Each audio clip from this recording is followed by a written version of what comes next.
Bienvenidos a esta primera entrevista que tenemos en Thinlaos de la ciudad de Granada. Esta es la última charla que tenemos con Enrique García Máiquez. Bueno, Enrique, un placer tenerte por aquí. El placer es mío. Ya está. Si tenemos que presentarte, ¿cómo tendríamos que presentar? ¿Cómo te presentarías, mejor dicho? Bueno, esa pregunta es dificilísima. Es empezar por la pregunta muy difícil. A mí siempre me hace mucha gracia cuando me preguntan así quién soy, acordarme de una escena de la novela Cosa de risa de William Saroyan, que le preguntan a unos padres, ¿quién es esa chica? Que era su hija, y dicen, Dios sabrá quién es, pero se llama Fanny, ¿no? Pues Dios sabrá quién es, pero me llamo Enrique García Máiquez, ¿no? Y el sabrá es también porque me considero más bien un proyecto que vamos escribiendo mano a mano entre él y yo, ¿no? Y espero que termine bien. Uy, entonces, ¿qué es lo que más le inquieta ahora mismo a ese proyecto? ¿En lo personal o en lo social? Bueno, en las dos. Bueno, sí.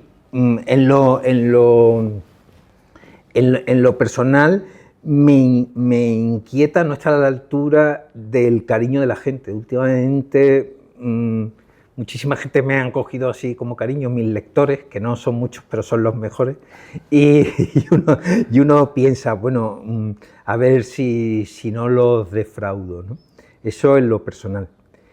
Y en lo social me preocupan, bueno, muchas cosas, pero sobre todo cómo están cayendo los estándares sociales en general, ¿no?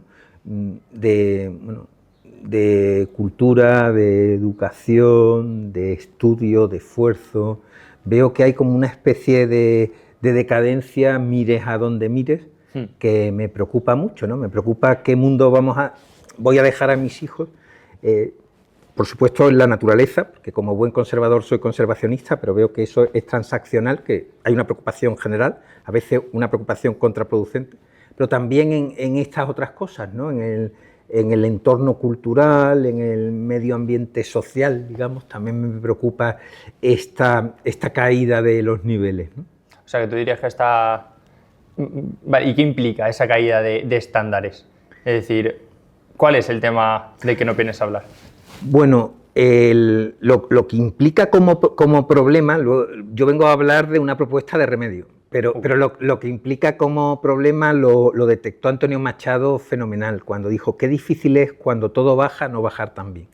O sea, qué difícil es cuando todo está cayendo, mantener tu altura, ¿no? Entonces es muy fácil dejarte ir con la corriente del uso.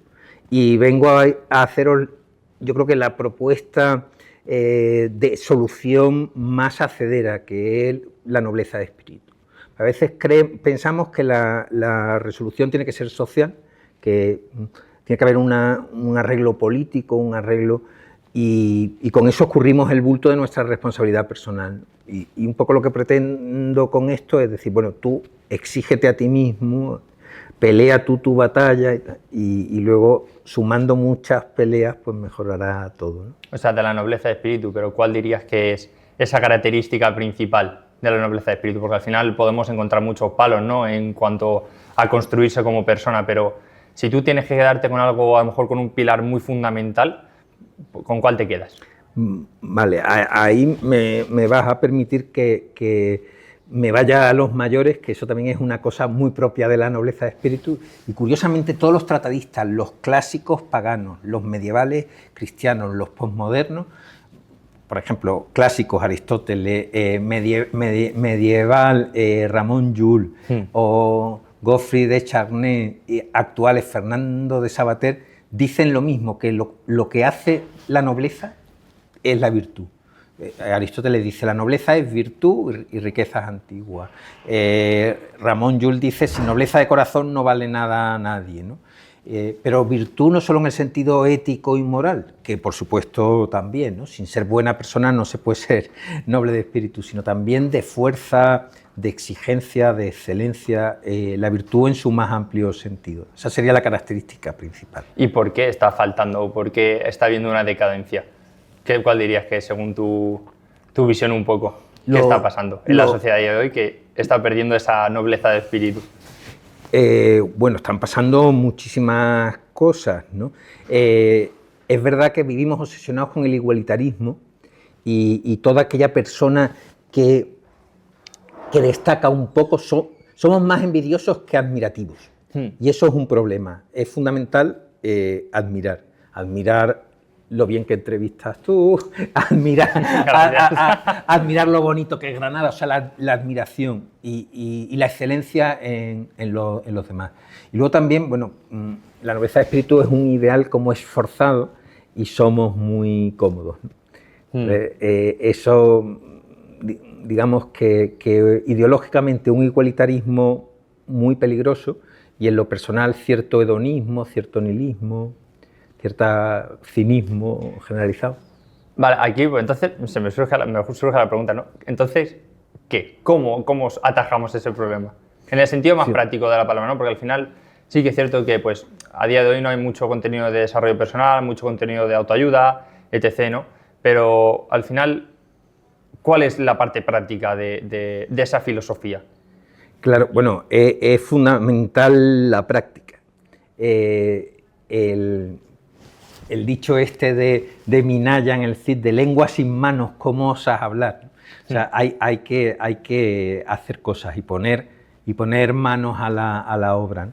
La ventaja que tiene este concepto de nobleza de espíritu o de hidalguía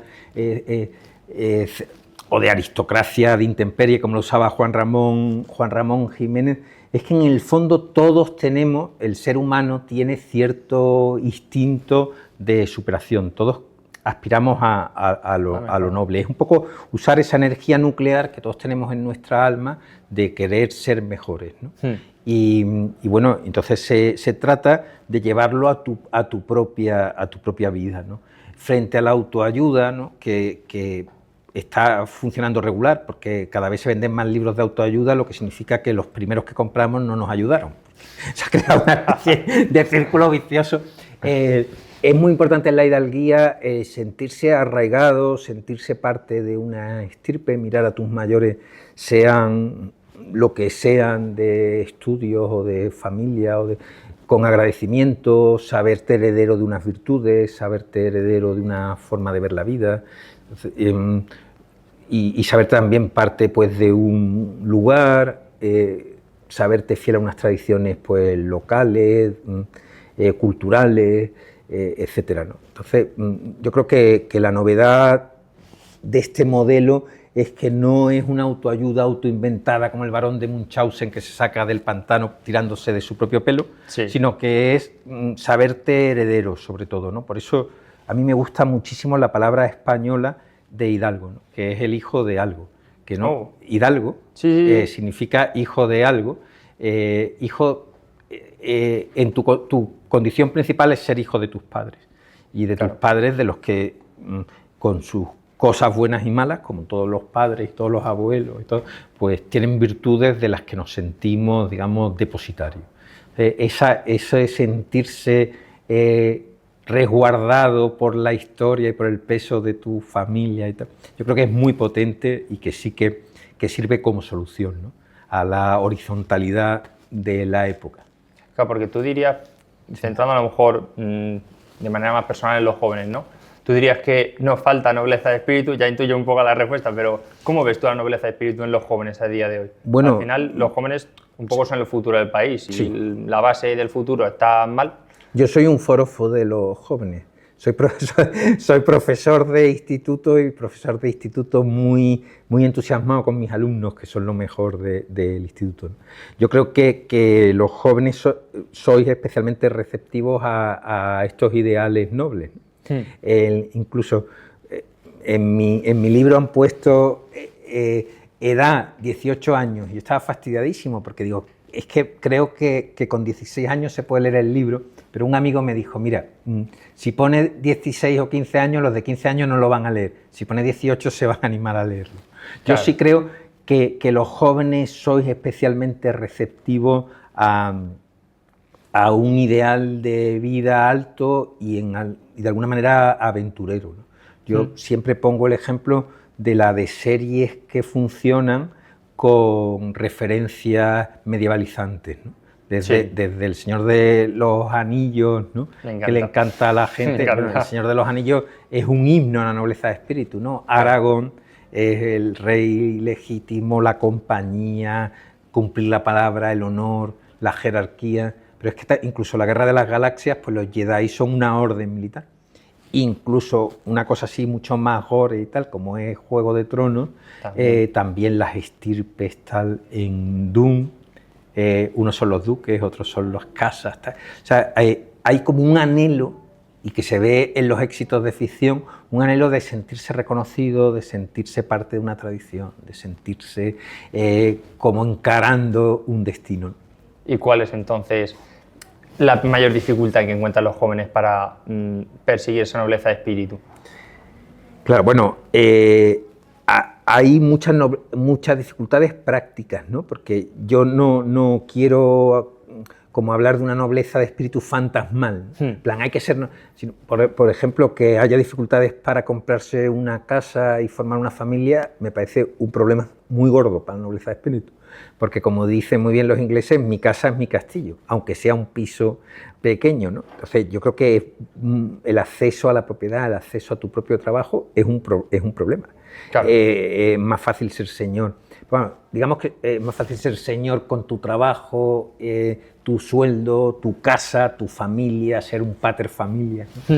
Pero bueno, esos son problemas más prácticos. Yo creo que el problema más de fondo es la filosofía de la sospecha que un poco nos han inoculado, porque en eso yo soy tan joven como vosotros, que en la época el cinismo, un poco avergonzarte de tener ideales grandes, ¿no? Que te parezca que haces un poco el ridículo teniendo... Y entonces, sí, tener miedo a exponerte un poco, sí. ¿No? Tener miedo a destacar incluso. Por supuesto, ¿no? Yo solo tengo muy comprobado con los alumnos que sacan muy buenas notas, que a veces lo hacen con cierta vergüenza y se vuelven los más palabroteros y tal, para esconder que sacan buenas notas o que son brillantes, ¿no? Hay un miedo a eso y eso sí es una dificultad de fondo con la que os tenéis que enfrentar. Interesante. Entonces, como hemos hablado un poco del Señor de los Anillos, yo te quiero preguntar, ¿no? Porque al final vemos, ¿no?, que el Señor de los Anillos, que Juego de Tronos, que toda esta clase de éxitos en los que uno quiere verse reflejado, no vemos el proceso hasta que Aragorn llega a ser Aragorn, ¿no? Digamos que ya viene como de serie noble de espíritu. Claro, está muy bien, ¿sabes? Pero dime el paso a paso. Entonces, esa parte práctica, ¿no? La pregunta, ¿no?, que siempre nos hemos podido hacer, viniendo al tema, noble de espíritu, ¿se nace o se hace?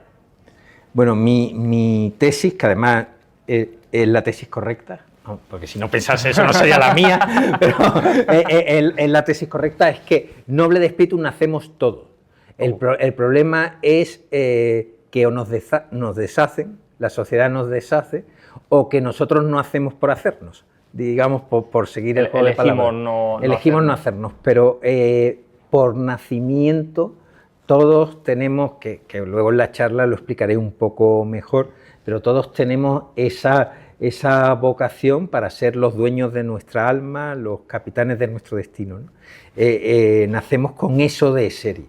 Pasa que es verdad que la sociedad nos anima a no dar esa batalla, o incluso nosotros decimos, qué duro, vamos a acomodarnos un poco y vamos a dedicarnos a una vida más fácil, ¿no? Al final hay muchas distracciones, ¿no? Es mucho más fácil eso, tener que levantarte al gimnasio, tener que levantarte pronto, ponerte a estudiar, no hacer cosas que en un principio no te gustan, por muchas veces incluso ideales, lo que hemos dicho, ¿no? Que tú lo dices a los demás y dices, ¿qué estás diciendo? O sea, sí. Da vergüenza, ¿no? Sí, claro. Bueno, es que has tocado un tema chulísimo, que es el primer siervo de uno mismo, de uno como señor, tiene que ser uno mismo.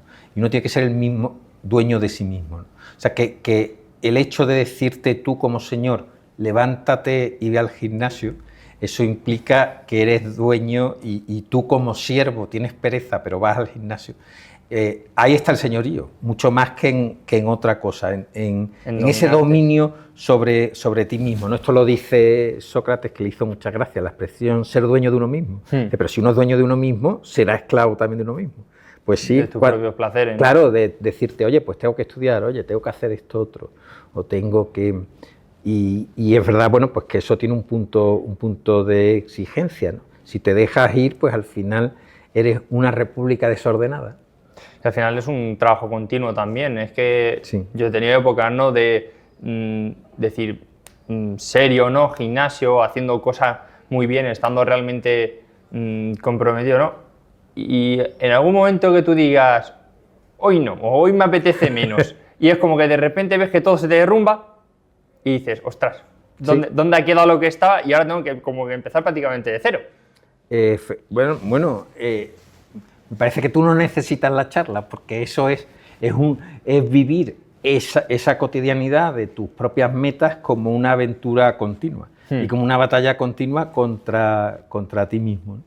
Y efectivamente es eso. Así que mucho ánimo, todos somos derrotados 2 o 3 veces al día. Vale, eso me consuela. Pero, pues entonces, ¿por qué es difícil ser noble de espíritu, ¿no? Al final, ¿qué dirías que es lo que impide ser noble de espíritu? Bueno, es que nunca se termina de serlo del todo, ¿no? Entonces, noble de espíritu se es queriendo serlo y peleándolo por serlo, Claro. y asumiendo, pues mira, aquí no me porté como yo debería haberme portado, aquí sí. O sea, quizá lo que lo impide es rendirse, pero mientras uno no se rinde, sigue estando en la batalla y sigue siendo un noble de espíritu. O sea, que es una constante búsqueda de nobleza de espíritu. Sí, implica no rendirse, ¿no? Día a día. Al final, cada batalla es diaria. Claro, por sacar de ti tu mejor tú, en cosas cotidianas como ir al gimnasio o en cosas heroicas como por ejemplo negarte a mentir, ¿no? Que no, yo no miento porque eso es lo peor, es reírme del tío que me está creyendo, ¿no? Que está confiando en mí. Entonces, ¿Cómo afecta la mentira a la nobleza de espíritu? Bueno, eso... Ahora que me has sacado el tema. Sí, para los atenienses era la virtud fundamental. Los nobles atenienses, solo cuenta Nietzsche, no decían nosotros los guapos, nosotros los ricos, nosotros los antiguos, sino que decían de sí mismos nosotros los veraces. Y los samuráis, por ejemplo, nunca mienten. O sea, si uno dice quiero poner en práctica la nobleza de espíritu, quizá uno de los mejores caminos sea decir yo no voy a mentir. Y no mentir... Incluso cuando vaya en contra de tus propios intereses. Ah, por supuesto, creía que me ibas a decir, incluso cuando hagas daño a alguien, que es una cuestión más complicada, pero en contra de tus propios intereses, por supuesto. Es que hay que ser muy noble para eso. Eso, claro, Hay que ser muy noble. Bueno, es que a lo mejor te estaba dando una imagen muy, muy fácil, pero sí, efectivamente, hay que ser capaz de asumir... de asumir que dices la verdad o que cumples tu palabra, incluso cuando te perjudican. Sí, eso le encanta a David Cerdá contar la historia de un prisionero inglés que se murió su madre y pidió en el campo de concentración alemán permiso para ir al entierro y dio su palabra de honor de que volvería y efectivamente fue y volvió al campo de concentración. Bueno, sí, vamos, hay varias historias. Ostras, de eso. Eso no lo sabía yo. Sí, una historia muy, muy, muy bonita, ¿no? Bueno, pues eso, ¿no? Una vez que tú has dado tu palabra, la cumples por encima de todo. Ostras, pues ya está, Enrique. La charla va a empezar en poco. Sí. Estoy realmente expectante de cómo va a ser la charla, tengo muchas ganas. Sí. Y muchísimas gracias por venir, por prestarnos este rato con nosotros. Nada, y espero que te puedas sentir acogido también. Bueno, lo he pasado estupendamente, a pesar de que en las entrevistas tengo cierta neurosis contra ellas, pero pasa nada. Ha sido estupendo. A mí me ha encantado y de hecho tengo muchas ganas de escucharte ahora. Pues estupendo. Ya está, Enrique. Muchas gracias.